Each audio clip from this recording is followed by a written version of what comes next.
the city is burning. Smoke rises above the rooftops of Rome, curling over temples that have stood for centuries. The streets, once the center of the known world, are filled with panic. Citizens run with whatever they can carry: gold, scrolls, children, anything that can be saved. For the first time in nearly 800 years, the city of Rome has been breached. Outside the walls, the attackers are not what most Romans expected. They are not a rival empire. They are not a professional army. And they are not supposed to be here at all. They are Visigoths. Inside the city, there is confusion, disbelief, and something even worse: shock. Because Rome was not supposed to fall like this. Rome was eternal. Rome was civilization itself. And yet here it is, burning, looted, humiliated. But here's the strange part. This moment, the sack of Rome in 410 CE, is often treated as the fall of the Roman Empire. It wasn't. In fact, by the time the city was attacked, the Western Roman Empire had already been breaking apart for generations. What happened in 410 CE was not the beginning of Rome's collapse. It was the moment everyone finally noticed it. So the real question is not, how did Rome fall in a single moment? The real question is, how did the most powerful empire in the ancient world slowly reach the point where this became possible? To understand that, we have to go back, way back, before the empire cracked, before the invasions, before Rome even called itself an empire. We have to return to Rome at its peak. At its height, the Roman Empire was not just powerful, it was overwhelming. To live in Rome's world meant living inside the largest political system the Western world had ever seen. From the deserts of North Africa to the cold frontiers of Britain, from the Atlantic coast of Hispania to the sands of the Middle East, Rome stretched farther than any single authority had ever controlled before. And it wasn't just size, it was control. Roman roads connected provinces so efficiently that messages could cross continents in weeks instead of months. Cities followed Roman law, paid Roman taxes, and used Roman currency. Even local elites, people who once would have been independent rulers, now styled themselves as Roman citizens. At the center of this system was the emperor. Under emperors like Trajan, the empire reached its greatest territorial extent. Roman armies pushed beyond the Danube, deep into Mesopotamia, and secured borders that, for a time, seemed almost unbreakable. But what made Rome truly powerful wasn't just conquest, it was stability. Compared to the fractured kingdoms that came before it, Rome offered something rare in the ancient world: predictable order. Laws were enforced, trade routes were protected. Cities grew rich under the umbrella of imperial peace, the so-called Pax Romana. In places like Gaul and Hispania, entire generations grew up never knowing war. Markets expanded. Architecture flourished. Aqueducts carried water across impossible distances. Amphitheaters filled with tens of thousands of spectators. Rome wasn't just ruling an empire, it was building a civilization. And for a long time, it felt permanent. But permanence is an illusion that empires often create for themselves. Beneath this surface of stability, Rome was already harboring tensions that would eventually become impossible to contain. And the first signs of those tensions were already forming, even at the height of its power. Rome did not begin to fall because of a single invasion. It began to weaken because of its success. The same system that allowed Rome to expand across the Mediterranean also created problems that became harder to solve with every decade. At first, Rome's political structure was relatively simple. During the Republic, power was distributed among elected officials and the Senate.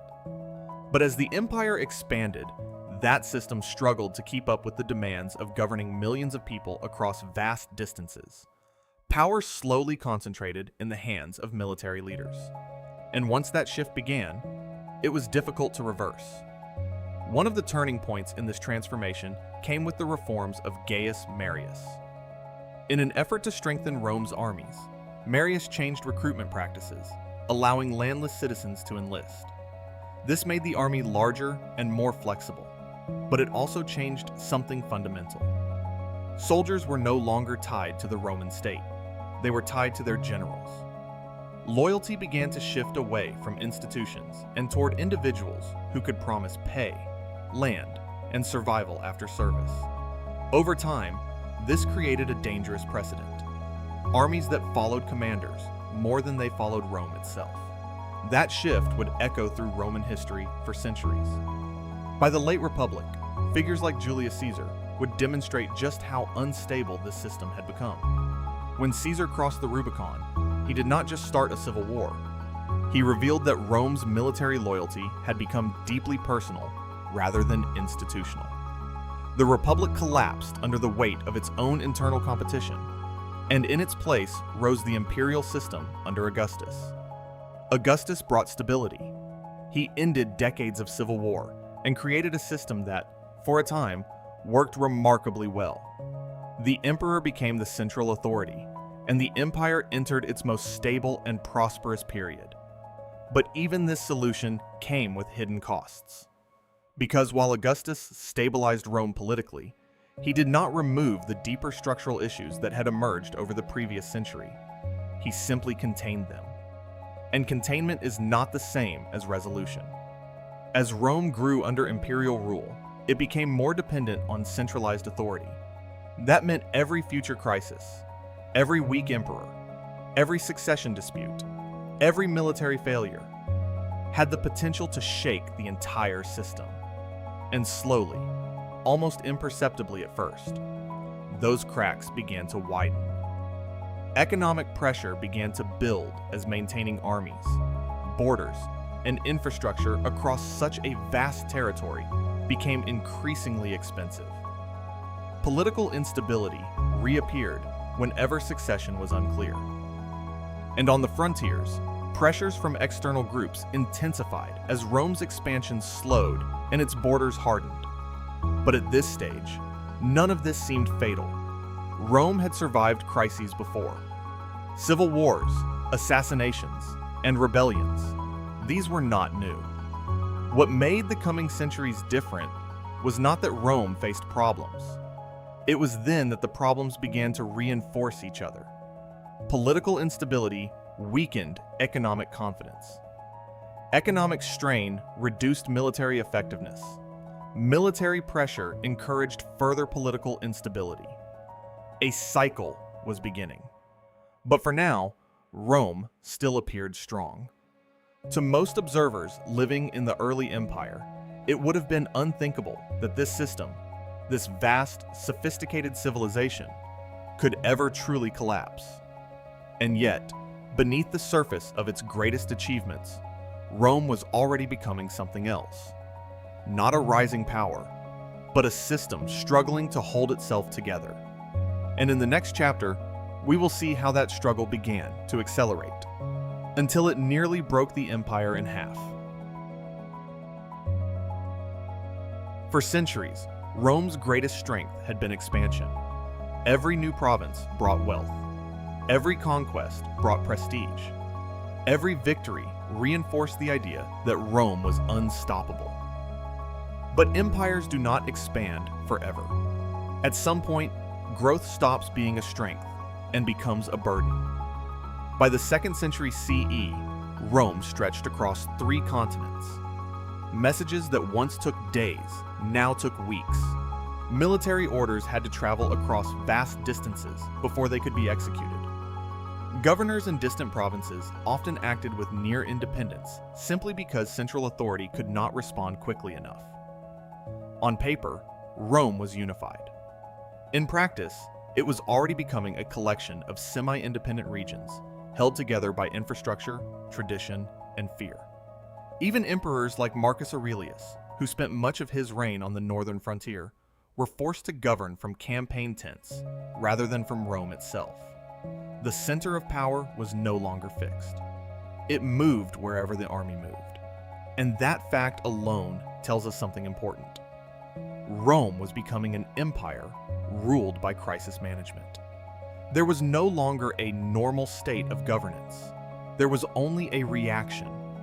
When one frontier stabilized, another collapsed. When one rebellion was suppressed, another began. And beneath this constant pressure, something even more dangerous was developing: the increasing dependence on the military as the ultimate authority in politics. Because if the emperor was always with the army, then who was really in control of the empire? In 235 CE, something changed. What followed is one of the most chaotic periods in Roman history. Emperors rose and fell with shocking speed. Some ruled for only months. Others were killed before they even reached full power. Entire legions declared their commanders as emperors, while other regions did the same, effectively splitting the empire into competing power blocks. Rome did not experience a single civil war. It experienced a chain reaction of them. Between 235 and 284 CE, the empire faced constant internal conflict, foreign invasions, economic collapse, and political fragmentation all at once. Modern historians often call this period the crisis of the 3rd century, but that name understates the scale of what actually happened. At times, it seemed as if the Roman Empire had stopped being a unified state entirely. In the West, breakaway regions formed their own governments. In the East, separate rulers emerged to defend territories that no longer trusted the central authority. At one point, the empire effectively split into 3 competing entities, and yet, Rome did not fully collapse. That fact is crucial, because what saved Rome was not stability, it was adaptation. A series of emperors eventually began the difficult process of re-centralizing authority, rebuilding the army, and restoring some measure of order. But the cost of survival was enormous.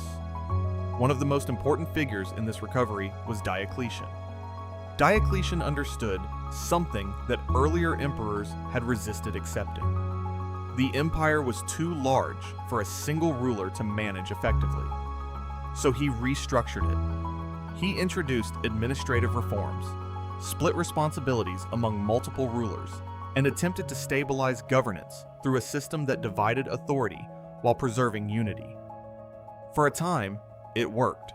But again, this was not a cure. It was a stabilization of symptoms. Because the underlying problems, economic strain, military dependence, and political instability, were still present. They had simply been reorganized. And beneath this fragile recovery, another issue was quietly accelerating. The Roman economy itself was beginning to fracture. Empires do not fall only on battlefields. They also fall in markets, tax offices, and currency systems.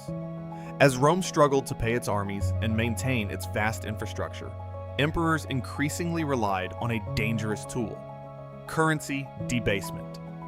In simple terms, the silver content of Roman coins was gradually reduced, while the coins themselves remained in circulation at the same face value.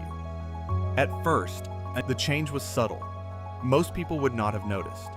But over time, the effects became impossible to ignore. Prices rose. Savings lost value. Trust in the currency declined. And once trust begins to disappear in an economy, the damage spreads quickly. Trade became less predictable. Soldiers demanded payment in goods instead of coins. Provincial governments struggled to collect taxes in a stable form of currency. Economic planning became increasingly difficult because no one could be certain what money would be worth from one year to the next. The empire was not just facing inflation, it was facing a crisis of confidence. And that crisis fed directly into political instability. Because without stable pay, soldiers became more willing to support rival claimants to the throne. Any leader who promised immediate reward, land, or survival. At the same time, Rome's borders were under increasing pressure. Germanic tribes along the Rhine and Danube were no longer isolated groups making occasional raids. They were becoming larger, more organized, and increasingly pushed toward Roman territory by movements farther east.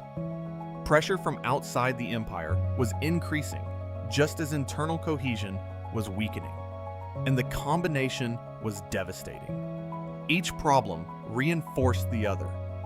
Economic instability weakened military loyalty. Military instability encouraged civil war. Civil war further weakened the economy. It was a loop with no easy exit. By the end of the 3rd century, Rome had come closer to total fragmentation than at any point since its foundation. And yet, it still survived. Barely. But survivals came at a cost that would reshape the empire permanently.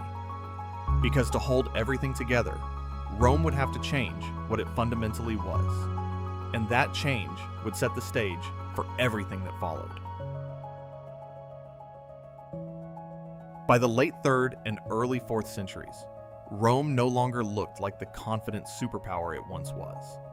It was still vast, still wealthy in parts, still politically influential, but something fundamental had changed. The Roman army, the institution that had built the empire, was no longer the same force that had once conquered the Mediterranean. For centuries, Roman military strength had depended on discipline, training, and centralized command. Soldiers were citizens of an expanding empire, bound together by shared identity and long service under Rome itself. But over time, that identity had begun to shift. As recruitment needs increased and population pressures grew, Rome increasingly relied on soldiers drawn from outside traditional Roman society. Many came from frontier regions. Some came from allied tribes. Others were incorporated through negotiated settlements along the borders. This wasn't immediately a weakness. In fact, it helped Rome maintain manpower when it needed it most. But it also changed something deeper. The army was becoming less culturally unified and more politically fragmented. Loyalty was no longer simply to Rome as an idea. Increasingly, it was tied to local commanders, regional power structures, and immediate survival.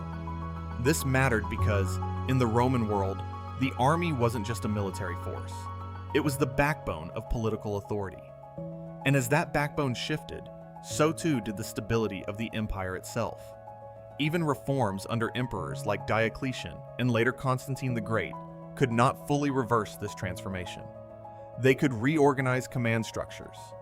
They could split administrative responsibilities. They could relocate capitals. But they could not restore the old Roman military identity that had taken centuries to form. That identity was gone. And outside the empire's borders, pressure was building.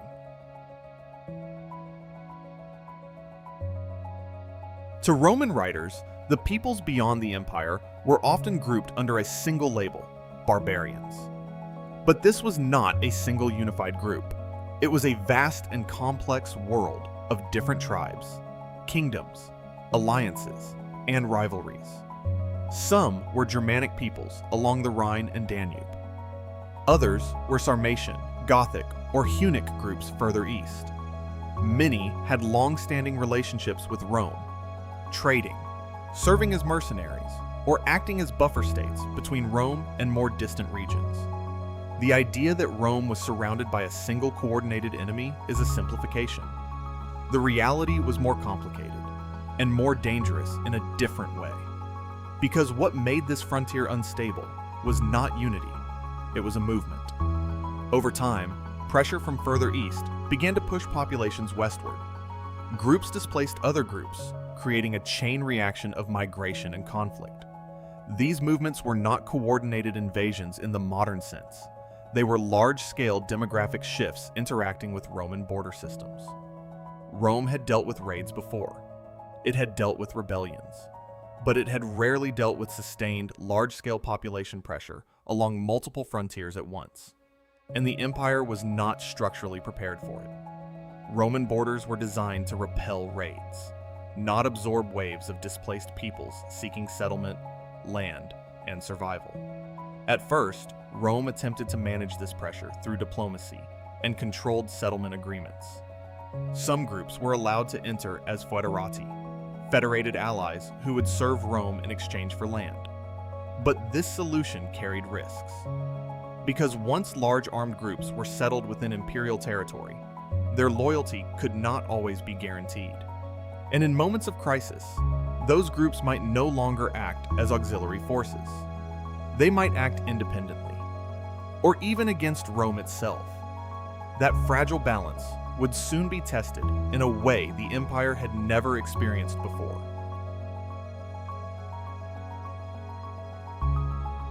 In the late 4th century, a new force appeared in the Eurasian steppe.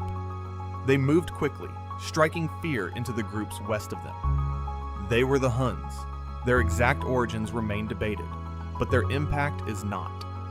As Hunnic pressure expanded westward, it triggered a chain reaction across the frontier zones of Europe. Gothic groups, among others, found themselves forced toward Roman borders in unprecedented numbers. This was not a simple invasion. It was a displacement cascade. Entire populations were pushed into Roman territory, not because they sought conquest, but because they were fleeing forces further east. Rome now faced something it had never fully designed its system to handle: mass migration under military pressure, and its response would prove catastrophic. In 376 CE, large groups of Goths were allowed to cross the Danube into Roman territory. They were supposed to be settled, controlled, and integrated. But the system broke down almost immediately. Corruption, mismanagement, and supply failures led to famine and unrest among the newly arrived groups. Tensions escalated, and eventually, violence erupted. What followed would lead directly to one of the most devastating defeats in Roman military history. In 378 CE, Roman forces confronted Gothic rebels near the city of Adrianople. On paper, Rome still had the advantage: better training, better equipment, a legacy of centuries of military dominance. But the reality on the battlefield told a different story. The Gothic forces were not disorganized raiders. They were experienced fighters who had been pushed into survival mode, with nowhere else to go. And the Roman army, despite its reputation, was operating under strain, rushed deployments, incomplete coordination, and leadership failures that reflected the broader instability of the empire itself. The battle did not go as Rome expected. The Roman army was overwhelmed. A significant portion of the Eastern Field Army was destroyed, and the emperor himself, Valens, was killed in the aftermath. This was not just a military defeat, it was a psychological rupture. Rome had lost major battles before, but it had rarely lost in a way that demonstrated clear vulnerability against opponents it once considered inferior or controllable. Adrianople sent a message that could not be ignored. Rome was no longer guaranteed to win, and once that realization spread, everything changed. Because Rome's power had never depended only on victory. It depended on the assumption of victory. That assumption was now broken. After Adrianople, Rome attempted to stabilize the situation, but the frontier system was now under immense strain. Settled groups within the empire became semi-autonomous in practice, even if not officially recognized as independent. Military resources were stretched thin. Political leadership struggled to coordinate responses across different regions. And most importantly, Rome could no longer enforce its will uniformly across its borders. In some areas, it negotiated. In others, it fought. In many, it simply reacted to events it no longer fully controlled. The empire was still intact on maps, but in practice, it was becoming increasingly fragmented in authority. The illusion of total control, the idea that Rome could project power anywhere within its borders at will, was fading. And in its place was something far more uncertain: a world where Rome was no longer the only power in its own territory. And as we move into the next section, that uncertainty begins to harden into political division. Because the empire that once ruled as one will soon become too. By the late 3rd and early 4th centuries, it had become increasingly clear that governing the Roman Empire as a single unified state was becoming almost impossible. The territory was too large, the crises too frequent, the response times too slow. Emperors were forced to make a difficult realization. If Rome was to survive at all, it might need to be governed differently. This led to one of the most important structural changes in Roman history, the increasing division of administrative power between East and West. What began as a practical solution to crisis management gradually became something more permanent. The idea was simple. Instead of one emperor trying to manage the entire empire, multiple rulers would share responsibility for different regions, coordinating under a unified imperial identity. In theory, this preserved unity. In practice, it created parallel centers of power. The Western Empire, with its capital in places like Mediolanum, modern Milan, and later Ravenna, struggled with constant military pressure, economic strain, and frontier instability. The Eastern Empire, centered around the wealthy and strategically secure eastern provinces, had stronger cities, better trade routes, and more defensible borders. Over time, the balance between the two shifted. The East became richer, more stable, more administratively resilient. The West became more militarized, more vulnerable, and more dependent on emergency responses to constant external threats. But this division did not happen all at once. It was the result of years of reform, crisis, and adaptation. And one figure above all others shaped this transformation: Constantine the Great.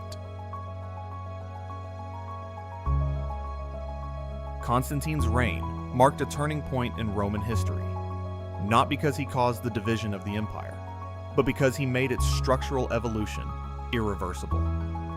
One of his most significant decisions was the founding of a new imperial capital in the east. This city would later be known as Constantinople. Strategically located between Europe and Asia, it controlled key trade routes and could be defended far more easily than Rome itself. Surrounded by water on multiple sides and fortified over time, it became one of the most secure political centers in the ancient world. But this move had consequences. Rome was no longer the unquestioned center of imperial authority. The empire now had multiple power hubs, each with its own military leadership, administrative structure, and political influence. At the same time, Constantine's reign also marked a profound cultural transformation. The legalization and later favoring of Christianity reshaped the ideological foundation of the empire. While this did not directly cause Rome's collapse, as is sometimes simplistically claimed, it did change the relationship between state authority, religious institutions, and imperial legitimacy. The empire was not just changing politically, it was changing structurally and culturally at the same time. And in complex systems, simultaneous changes across multiple foundations can create instability, even when each change is intended to stabilize the system. Rome was evolving to survive, but evolution does not always guarantee stability. After Adrianople, Rome attempted to manage the Gothic populations within its borders through settlement agreements. In theory, these groups would be integrated as federated allies, foederati, providing military service in exchange for land and provisions. But the system was fragile from the beginning. Trust between Roman officials and Gothic leaders was limited. Supplies were inconsistent. Political decisions varied depending on local commanders. And resentment built quickly among populations who felt mistreated or undersupported. Among these groups was a leader who would soon become central to Rome's fate: Alaric I. Alaric had served in Roman military structures and understood both Roman strategy and Roman politics, but he also understood the vulnerabilities of the system from the inside. What followed was not a sudden invasion. It was a breakdown of trust. Alaric and his followers moved through Roman territory not as external conquerors, but as armed populations operating within an empire that could no longer fully control or satisfy them. Negotiations with Roman authorities repeatedly failed. Promises were made, then broken, then remade again under different conditions. Each failure pushed the situation closer to conflict. And as political paralysis spread within the Western Roman leadership, the ability to respond decisively weakened. Rome still had armies, but it no longer had consistency. And consistency is what turns military strength into political control. Without it, even powerful forces become reactive rather than decisive. And in this environment, the crisis begins to escalate faster than it can be resolved. By the time Alaric reached Rome, the situation had already deteriorated far beyond a single leader's control. The Western Empire was struggling with internal political instability. Military resources were stretched across multiple fronts. Communication between central authorities and regional commanders was slow and often ineffective. Rome itself was no longer the primary residence of the emperor, but it was still symbolically the heart of the empire. And so, what happened next shocked the ancient world. In 410 CE, Alaric's forces entered the city of Rome. For 3 days, the city was subjected to looting and chaos. The psychological impact was enormous. Rome, the city that had once defined civilization for much of Europe, North Africa, and the Mediterranean, was now vulnerable to forces operating within its own borders. But the key point often missed is this. By 410 CE, Rome was already politically weakened. The sack did not create a collapse, it revealed it. The Western Roman Empire did not immediately fall after this event. It continued to exist in a weakened form for decades. Emperors still ruled. Administrative systems still functioned. Armies still operated. But something irreversible had changed. The belief in Rome's invincibility was gone. And in imperial systems, perception is not secondary to power. It is part of power itself. Once that perception breaks, authority becomes harder to maintain, alliances become less reliable, and internal cohesion begins to weaken. The sack of Rome did not end the empire, but it made its decline visible to everyone, including those who had previously assumed it would endure indefinitely.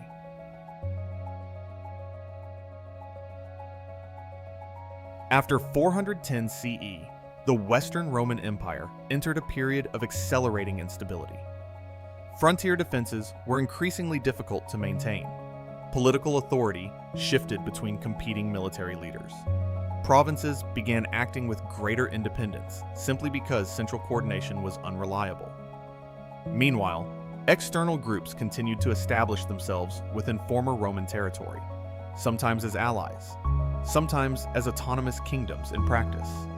The Roman state still existed, but its ability to enforce uniform control over its territory was steadily eroding. In North Africa, one of the empire's most important economic regions, Roman control would soon be challenged by the Vandals. In Gaul and Hispania, local powers were increasingly self-governing. In Britain, Roman administration had already begun to withdraw under pressure. Each loss weakened the system further. Because Rome's strength had never come from a single battlefield advantage. It came from interconnected systems, taxation, supply chains, administration, and military coordination. When enough of those connections failed, the structure itself became harder to sustain. And as we move into the next section, that structure begins to collapse in real time. Not through a single decisive moment, but through a steady loss of control that even Rome itself could no longer fully reverse.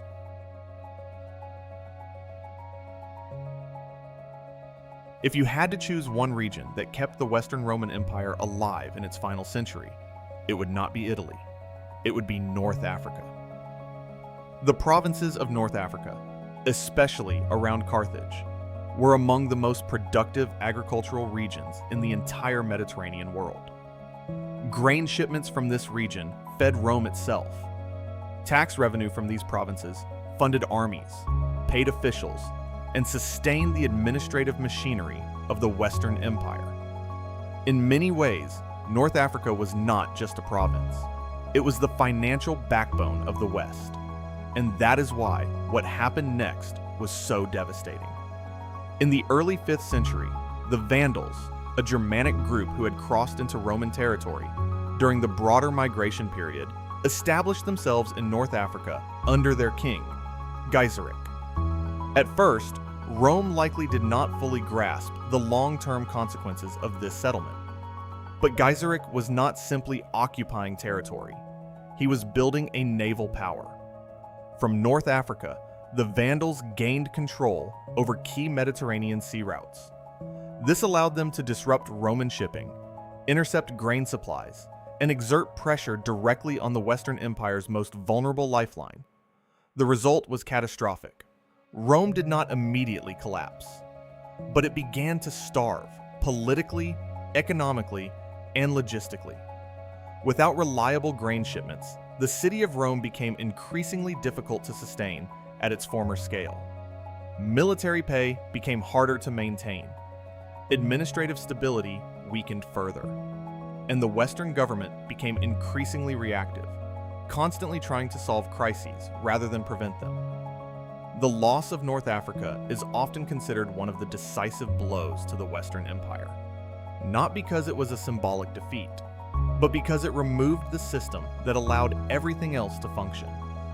Once that system was gone, Rome was no longer operating with flexibility. It was operating under survival conditions.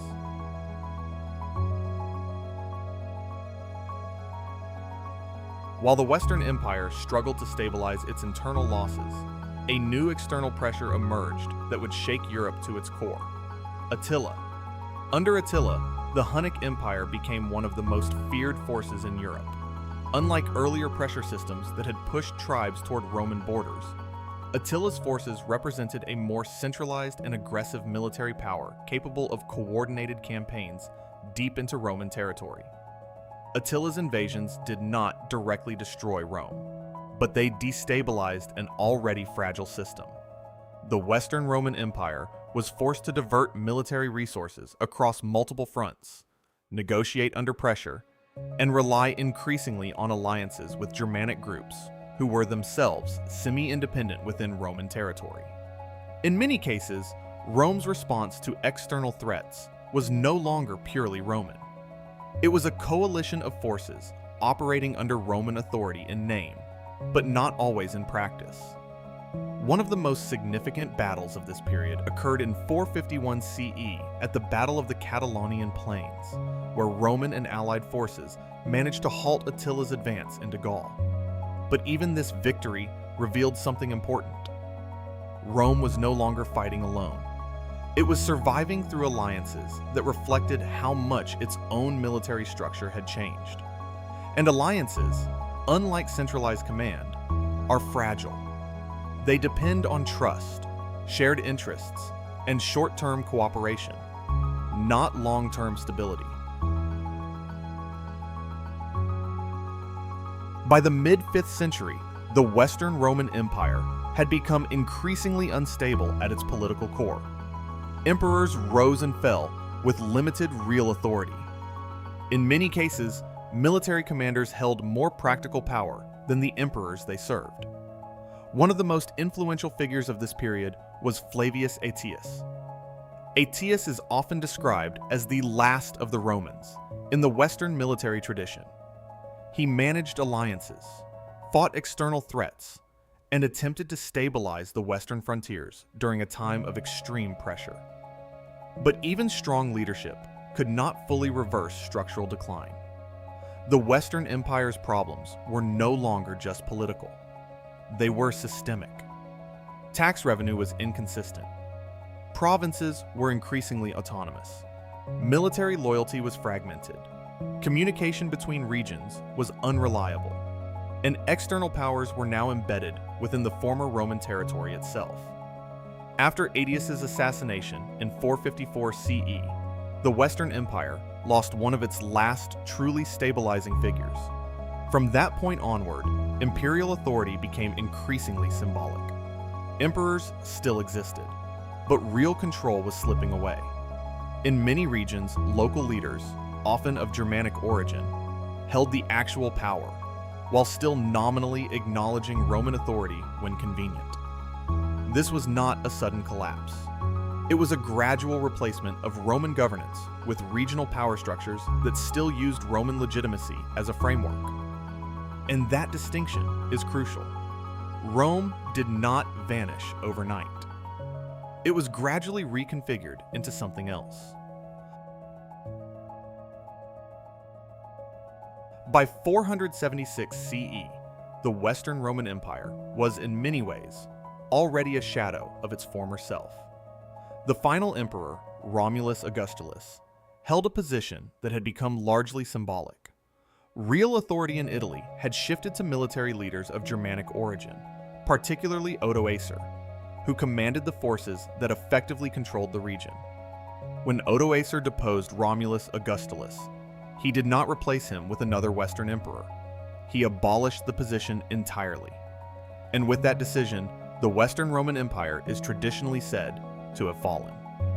But even this moment requires careful interpretation, because what ended in 476 CE was not Roman civilization.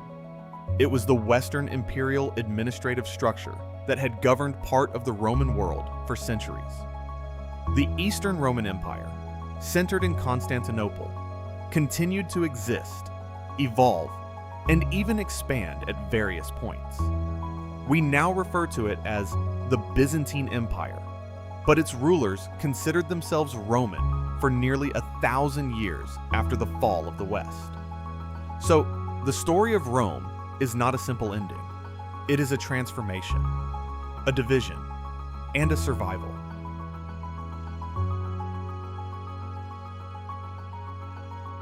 By this point in the story, one question remains unavoidable. What actually caused the fall of the Western Roman Empire? Was it the barbarians? Was it economic collapse? Was it political corruption? Was it military decline? The answer, according to most modern historians, is that it was not any single cause. It was the interaction of many systems under increasing stress over centuries. Economic strain reduced the state's ability to fund armies. Military instability weakened political authority. Political instability reduced economic confidence. External pressures exploited internal weaknesses. And once enough of these systems began failing at the same time, the Western Empire could no longer reliably stabilize itself. It did not collapse like a building struck by lightning. It unraveled like a system that had become too complex to maintain under its own constraints. And once that unraveling reached a certain point, even capable leaders could only slow it, not stop it. When the Western Roman Empire ceased to function as a unified imperial administration, nothing about Europe suddenly reset. There was no clean break, no instant transition from empire to chaos. Instead, what followed was a slow reorganization of political power across former Roman territory. Local leaders who had once operated within imperial structures now ruled more openly in their own regions. Some were former Roman generals. Others were leaders of federated groups who had settled within the empire over previous generations. But crucially, much of Roman life continued. Cities still existed. Trade still functioned, though at a reduced scale. Latin remained dominant across much of Western Europe. Roman law, administrative habits, and infrastructure did not disappear overnight. They were adapted, reused, and gradually transformed by the new political realities of the early medieval period. Even in areas no longer controlled by Rome, the Roman world still shaped how societies organized themselves. Because Rome was never just a government, it was a system of civilization. And systems like that do not vanish when central authority collapses. They persist in fragments. One of the most important parts of the story is often overlooked. The Roman Empire did not fully fall in 476 CE. Only its western half did. The eastern half, the state centered in Constantinople, continued for nearly another 1,000 years. What we call the Byzantine Empire was, in its own time, simply the Roman Empire. So why did the East survive while the West collapsed? The answer lies in structural advantages that have been building for centuries. The eastern provinces were wealthier, with stronger urban centers and more stable trade networks.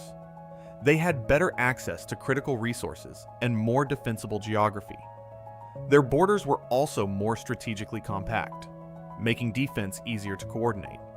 In contrast, the Western Empire was stretched across vast and harder to defend territories, many of which became increasingly difficult to govern centrally. When external pressure and internal instability increased, the East had more resilience built into its system. It could absorb shocks more effectively. It could fund armies more reliably. And it could maintain political continuity in a way the West increasingly could not. So the question is not why Rome fell.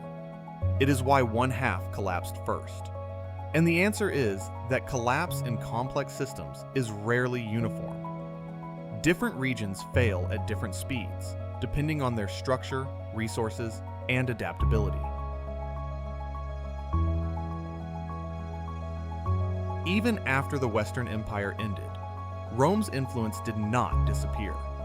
It transformed into the foundation of future European civilization.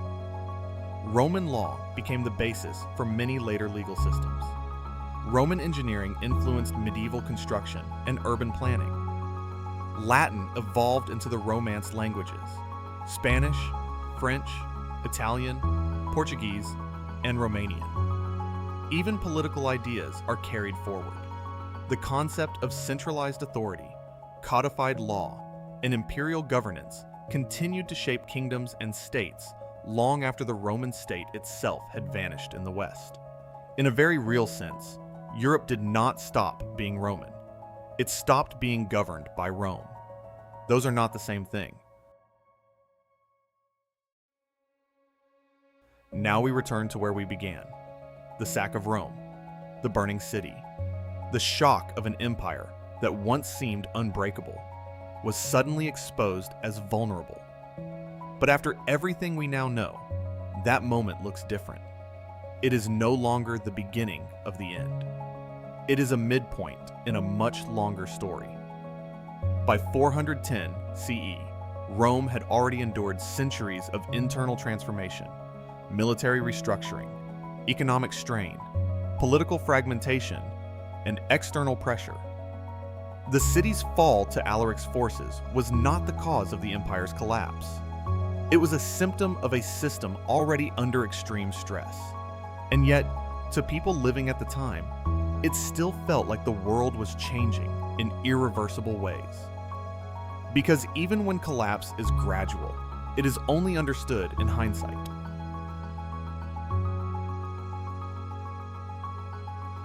Historians have debated this question for centuries. Could the Western Roman Empire have survived? Some argue that stronger leadership at key moments might have delayed the collapse. Others point to structural problems that made long-term stability extremely difficult, given the scale of the empire. Reforms by emperors such as Diocletian and Constantine the Great clearly extended the life of the empire, at least temporarily. But they also reveal something important. Rome was constantly adapting to survive, and each adaptation solved some problems while creating new ones. In complex systems, there is rarely a final fix. There are only trade-offs. Rome's survival, for as long as it did, may itself be the remarkable outcome, not its eventual decline. Empires rarely end in a single moment. They fade through accumulated pressure, structural strain, and shifting balances of power that unfold over generations. The people living through Rome's final centuries did not experience the fall of Rome as a single event. They experienced taxation changes, political instability, military uncertainty, migration pressures, and shifting borders. To them, it was not a collapse. It was life, gradually becoming less predictable. Only later did historians draw a line through time and give it a name: the fall of the Western Roman Empire. But perhaps the more accurate way to understand it is not as an ending, but as a transformation.